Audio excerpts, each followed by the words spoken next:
আসসালামু আলাইকুম রহমতুল্লাহি ওবারকাতু।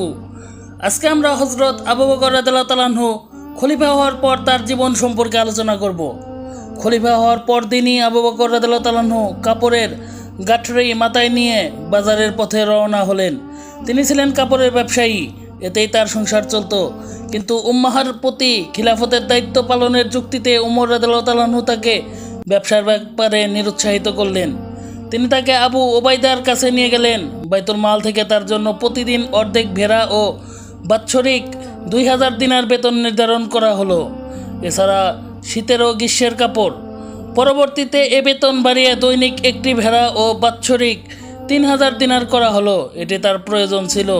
মিম্বারে দাঁড়িয়ে এ ব্যাপারে তিনি উম্মাহর সম্মতি নিলেন।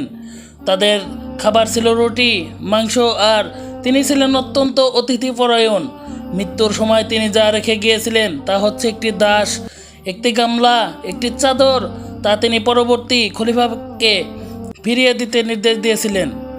আর তার যা কিছু স্থাবর অস্থাবর সম্পত্তি ছিল তা বিক্রি করে বাইতুল মাল থেকে যা নিয়েছিলেন তা ফেরত দিতে বলে গিয়েছিলেন। এ কথা শুনে ওমর রাদিয়াল্লাহু তাআলা আনহু কেঁদে বলেছিলেন, আবু বকর তার পরবর্তীদের জন্য কঠিন দৃষ্টান্ত রেখে গেলেন। খলিফা হওয়ার পরও তিনি আগে যা করতেন তাই করেছেন। প্রতিবেশী ছোট ছোট মেয়েদের দুধ দোয়ানের কাজে আগের মতোই সাহায্য করতেন। ওমর এক বৃদ্ধার বাড়িতে প্রতিদিন ভোরে যেতেন ও তার কাজ করে দিতেন। একদিন গিয়ে দেখলেন কে যেন আগেই কাজগুলি করে দিয়ে গেছেন। রোজই এমন হতে থাকলো।